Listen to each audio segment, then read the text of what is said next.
Boa noite, prezadas irmãs, prezados irmãos.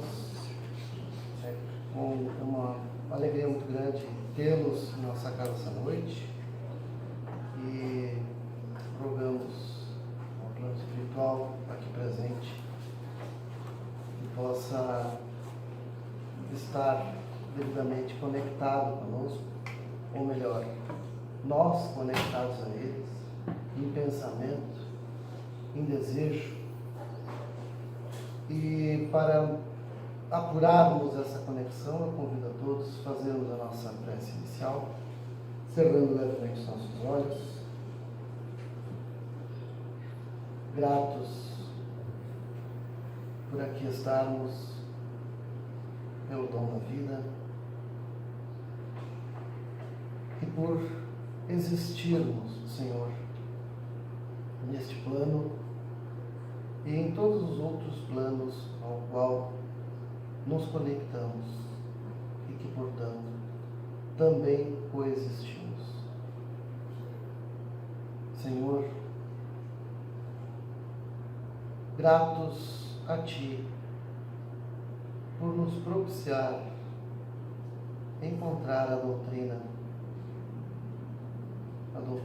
que nos conduz para e passo na direção do caminho que com certeza escolheste para cada um de nós, deixando a nosso critério o momento de a Ele nos juntarmos. Que possamos, Pai, com Tua preciosa mão amiga, benfazeja, paterna, seguirmos com passos cada vez mais firmes na direção do Teu amor, da Tua luz. Que os bons mentores aqui conosco possam intuir-nos nessa noite para que juntos possamos aproveitar ao máximo os ensinamentos que a doutrina nos traz. E que assim seja. Então, prezadas irmãs e irmãos, o tema da noite de hoje, filho adotivo, nós trazemos como objetivo não traçar o certo ou o errado, mas estimular a reflexão em torno da adoção sob a visão espírita, sob a luz do espiritismo. Então, esse é um tema bastante controverso na sociedade, muito pouco falado, pouco difundido, muito esparsamente nós vemos a mídia tocar en passant nesse assunto, mas é de uma importância que, graças a Deus, para a maioria de nós, passa despercebido, porque tivemos a graça de ter uma família, de ter um lar,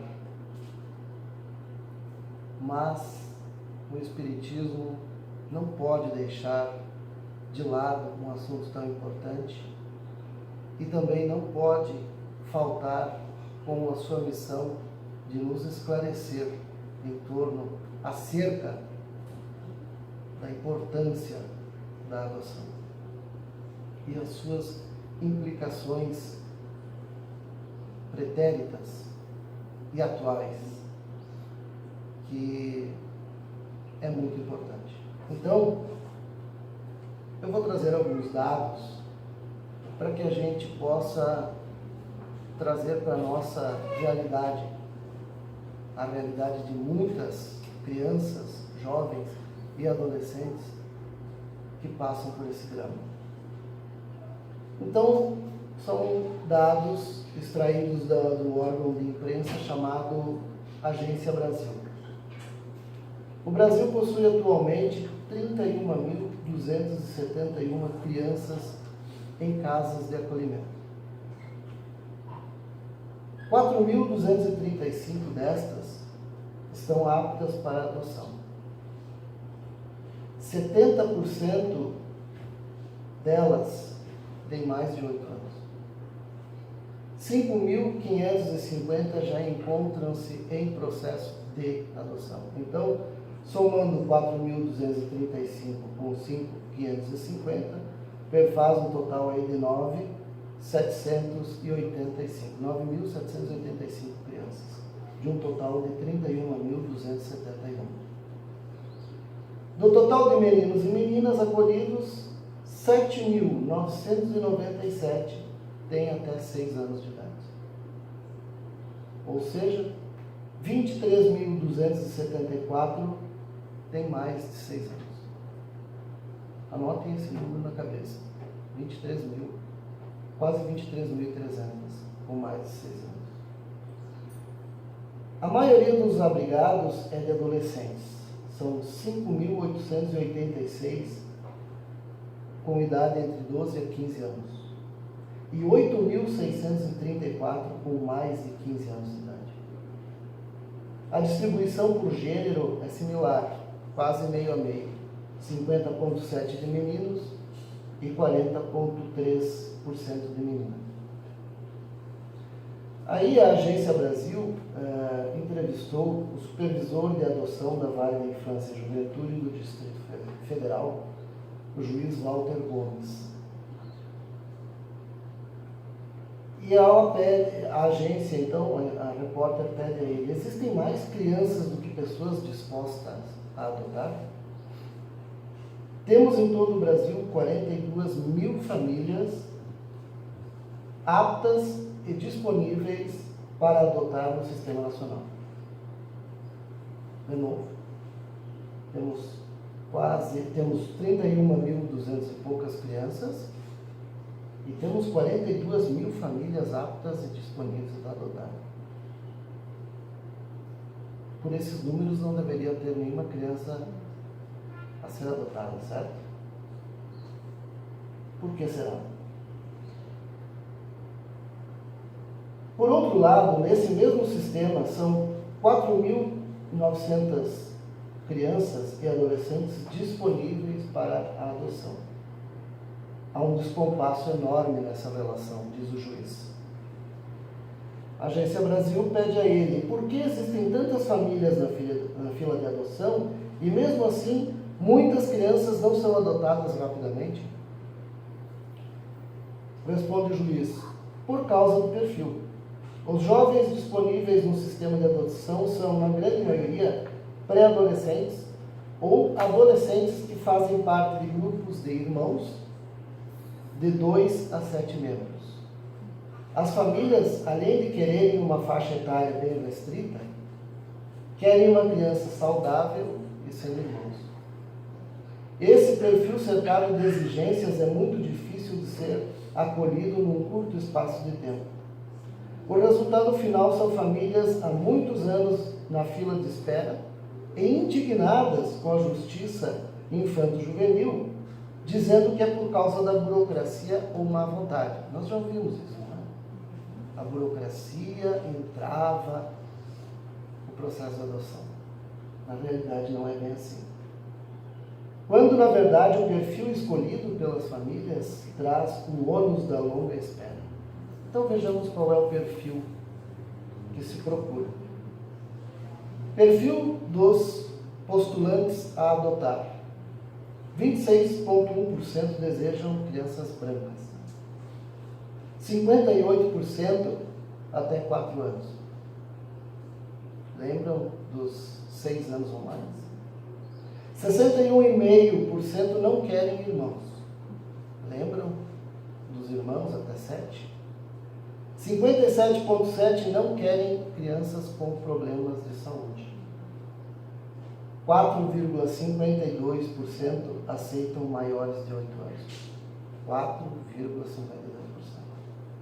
Agora vejamos o perfil dos nossos órfãos. 49,7% são pardos ou negros. 16,68% são brancos, só 16%. 55,27% têm irmãos.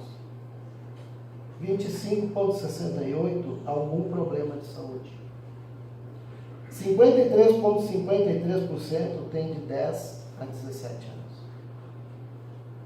92% das crianças e jovens não têm as características desejadas. A fonte disso, OAB do Rio de Janeiro. Então, irmãos, o problema é sério. Esse problema é vivido pela jovem Lauana Maria Akutsu, de 18 anos na época. Isso foi em 7 de março de 2021. Então hoje ela já está com quase 20 anos. Ou já tem 20 anos. Lauana Maria mora em uma república jovem no bairro Itaquera, em São Paulo. Morou em abrigos desde os 3 anos. Relata ela: nasci em uma família um pouco problemática. Minha mãe me largou na maternidade quando eu era bebê. Fiquei um pouco com a minha avó e depois voltei. Desde os 3 anos morei em abrigos, conta a moça, que hoje trabalha na parte administrativa do São Paulo Futebol Clube. Lauana lembra que os anos passados no serviço de acolhimento não foram fáceis. Passei por um abrigo em que eu apanhava bastante das meninas. Depois eu morei em um abrigo lá no Paraná. Aí voltei para São Paulo para morar com a minha avó. Mas ela teve um AVC e acabou falecendo. Aí eu fui para um abrigo de novo. Foi difícil porque eu precisava do carinho da minha mãe, do meu pai, só que eu não tinha. Eu cresci revoltada por conta disso e sempre achei que eu era o problema de não ter um pai e uma mãe perto de mim. Ela diz que sempre quis entender por que foi abandonada pela mãe, mas que hoje aceita melhor o fato. Queria entender o motivo pelo qual minha mãe tinha me abandonado, de não ter se importado comigo. Então foi meio difícil para mim passar esses anos no abrigo. Mas eu aprendi que não tenho o que fazer. Eu nasci numa família problemática e aqui estou eu. Desejo comum das crianças dos abrigos, ela também queria ter sido adotada. Nos anos finais no abrigo, eu me senti um pouco deprimida, porque eu estava vendo meus amigos indo para a adoção e me sentia muito triste porque queria ter uma família perto de mim. Queria poder sentir o amor de mãe e de pai, queria ter essa sensação de alguém para me cuidar e gostar de mim e de me apoiar nos meus sonhos. Hoje, ela está esperançosa, mantém os sonhos e pretende batalhar ainda pela guarda do irmão mais novo. Tem irmão. Agora que eu tenho 18 anos, já 20 ou quase, planejo terminar o ensino médio, fazer um curso técnico de moda, trabalhar como modelo fotográfico e fazer uma faculdade de estilismo, porque são 2 coisas que eu gosto muito. Também quero conseguir fazer uma casinha para poder pegar a guarda do meu irmão que está lá no abrigo. Então, esse é o relato de uma entre milhares de jovens que, ao completar 18 anos, ficou sem a tutela do Estado. Porque a realidade é muito dura para esses jovens que chegam aos 18 anos sem ser adotados. Aqui em São Paulo ainda tem uma república, mas isso não é lei. Tem um projeto de lei desde 2018 tramitando para que o Estado tutele esses jovens, porque depois dos 18 anos eles simplesmente têm que sair das casas de acolhimento. E como é que faz? Então, meus irmãos, isso é um relato triste da nossa sociedade. A evolução das condições biológicas humanas proporcionou a manifestação da nossa inteligência.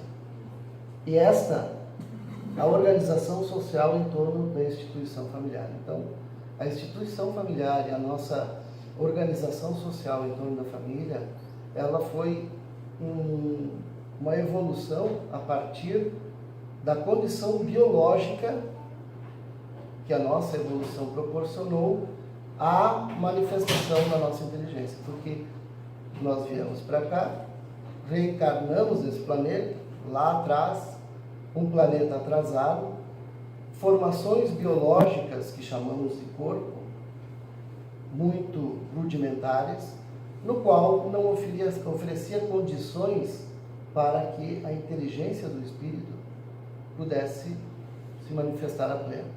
Então, somente a partir da evolução biológica, a partir do momento em que o nosso cérebro desenvolveu-se, que nós fomos criando mecanismos de sociedade, de organização, é que nós nos organizamos em família. Então, deixamos de ser animalizados para sermos criaturas, né, mais hominais. Mas ainda não chegamos lá. Esses números nos mostram isso. Nenhum ser inteligente do nosso planeta será pleno se não pertencer a um círculo familiar.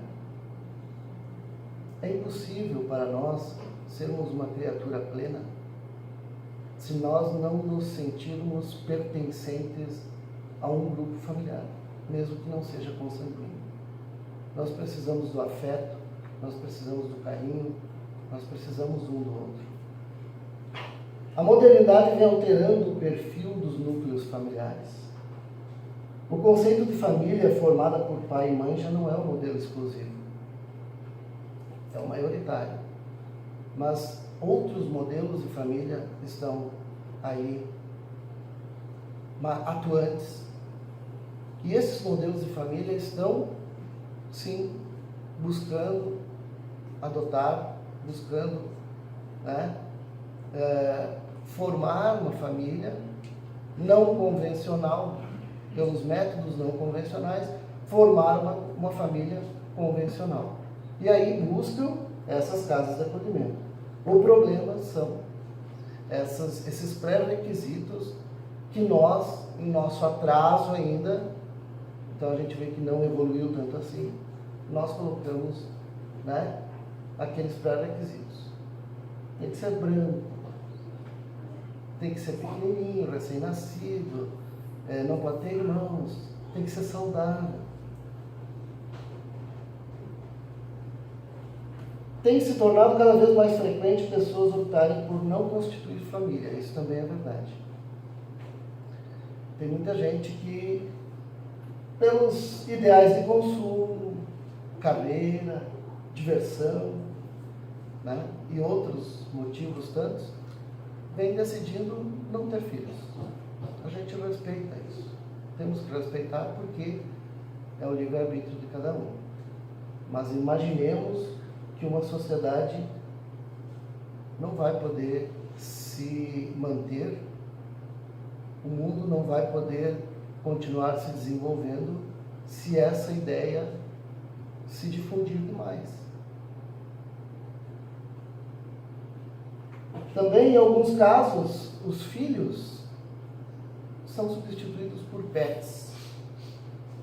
Nada contra os pets, na minha casa também temos um filho de 4 patas. Mas filho é filho, né? A pandemia aumentou ainda mais o número de órfãos, meus irmãos. A pandemia teve um lado muito sombrio que pouco foi comentado.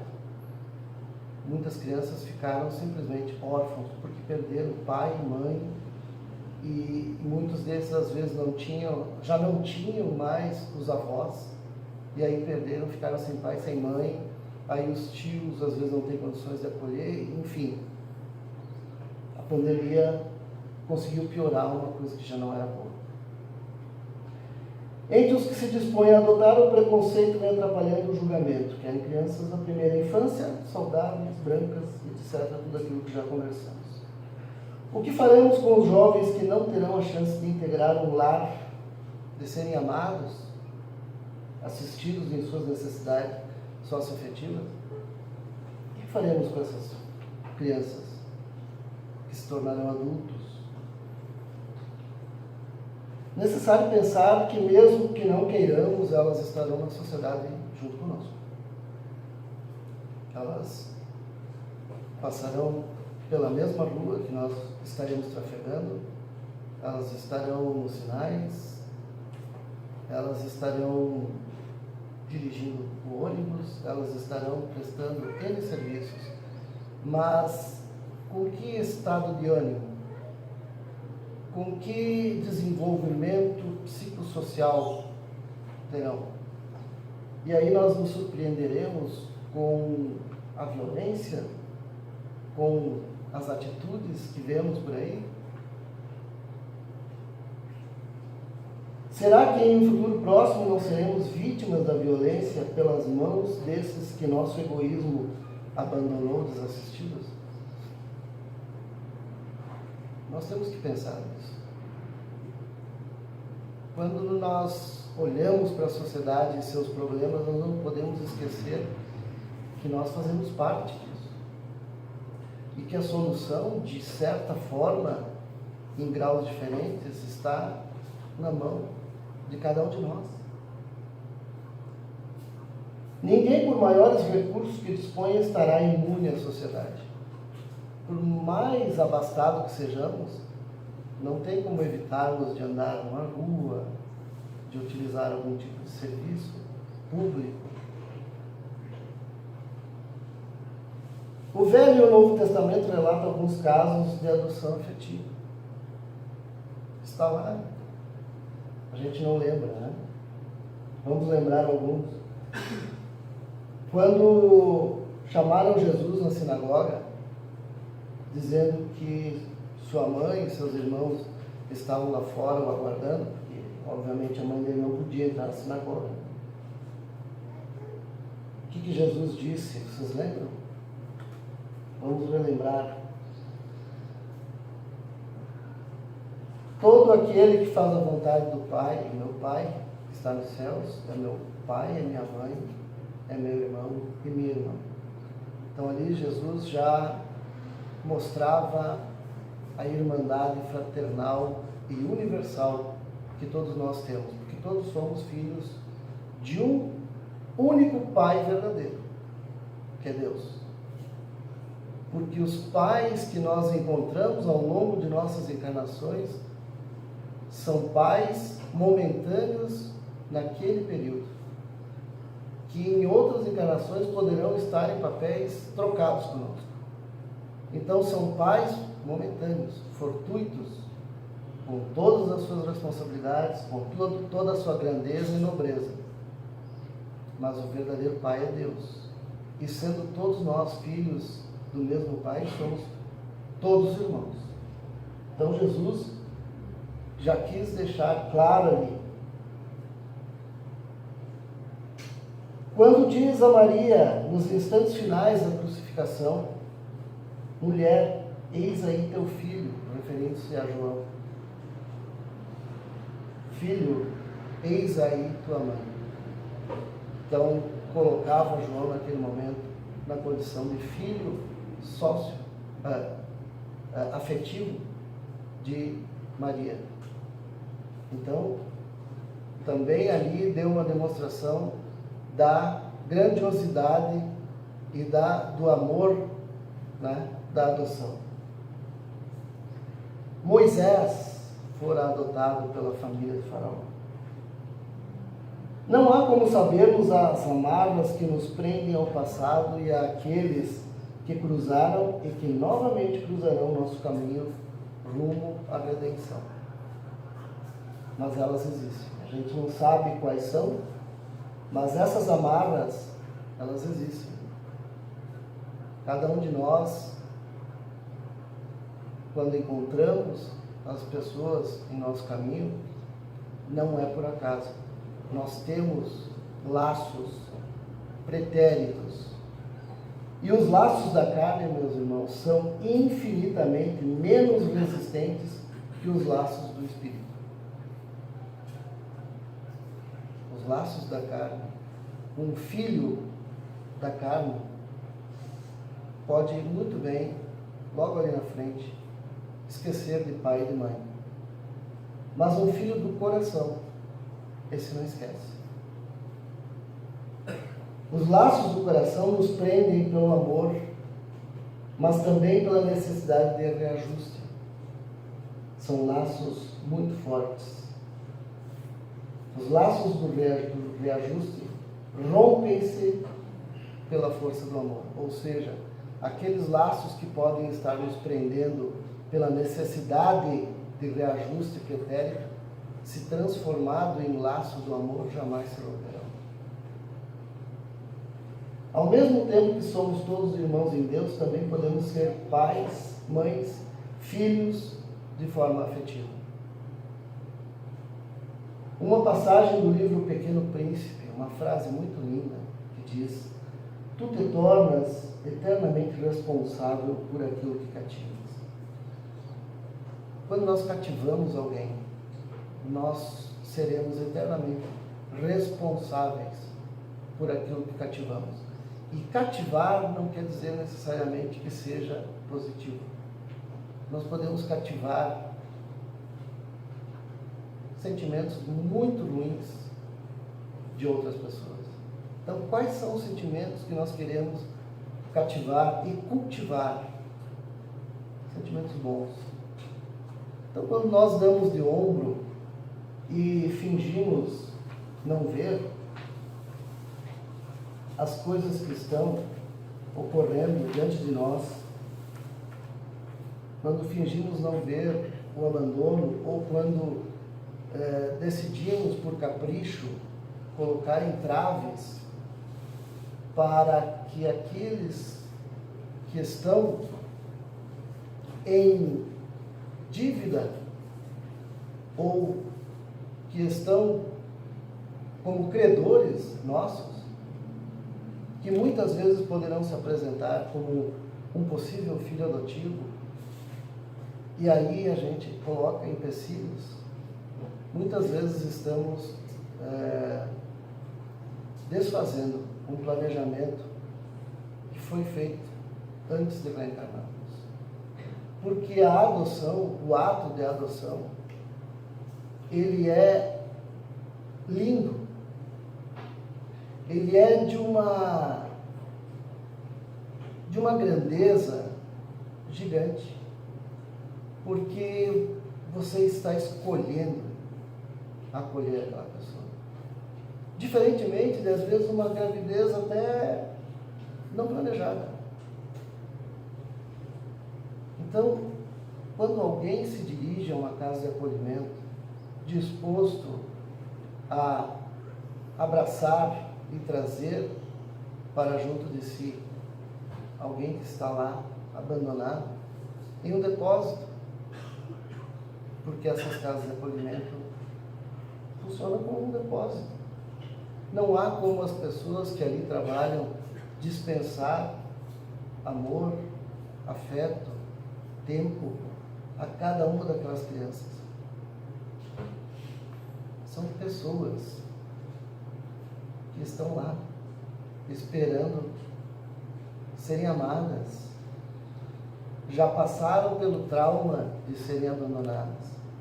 E muitas vezes esses jovens vão passar pelo trauma de ser indesejado, de ser preterido, inúmeras vezes na vida. Que é o caso do relato dessa moça.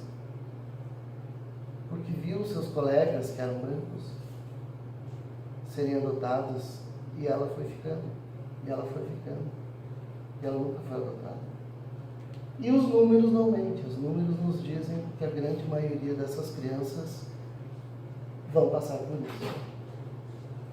Serão esquecidas lá, e quando completarem 18 anos, se a lei não olhar por eles, serão descartados, porque o Estado os descarta. eles são obrigados a deixar o único lar ou a única instituição que mais se assemelhou a um lar, porque eles chegaram numa idade que eles não servem mais. Então imaginemos nós numa situação dessa. Como nos sentiríamos? Então, irmãos, o valor da adoção, a importância de um filho adotivo vai muito além de um problema social. Se já não bastasse ser um grande problema social, mas é um problema de cunho espiritual. Então, se porventura passar por a nossa mente, se porventura conhecermos alguém que esteja disposto a um ato tão generoso de amor, se pudermos, se tivermos a condição de dividir com essa pessoa essas impressões que acabamos de colher aqui, quem sabe se entre todos nós aqui, um de nós conseguir acender uma luzinha em torno desse assunto, em torno dessa temática, desse problema, já teremos conquistado com certeza um êxito fabuloso. Então, meus irmãos, que guardemos conosco que os laços que nos prendem uns aos outros vão muito além do físico, especialmente e eternamente serão laços do Espírito. Esses são inquebrantáveis. Então, fica a mensagem do Espiritismo a todos nós, desse grande problema que é os nossos jovens que estão aí aguardando pela oportunidade de ter uma família. Agradecemos a atenção de todos e rogamos ao nosso Pai que nos ilumine, abençoe e convido os irmãos médiuns para a nossa prece final e a nossa fluidoterapia. Então, rogando ao nosso Pai, aos mentores aqui presentes, que derramem sobre cada um de nós as suas bênçãos, trazendo-nos a esperança que não morre, a fé, a certeza de tua bondade, de tua justiça, de teu amor. Ó Pai, Mestre, vinde a nós as tuas vibrações de paz, de serenidade, que elas possam de nós irradiar-se a todos aqueles que conosco convivem, que elas tragam-nos alívio às dores, em especial as da alma, que ela traga a certeza onde houver a dúvida, que ela nos traga o alento onde antes só existia o desespero. Mas, Senhor, que acima de tudo nos traga a certeza de que somos os artífices de nosso destino, que colocaste em nossas mãos e em nossas condições e faculdades físicas e intelectuais a capacidade de construir, de fazer e de operar no bem. Brilhe a tua paz, a tua luz e o teu amor, hoje e sempre. Que assim seja.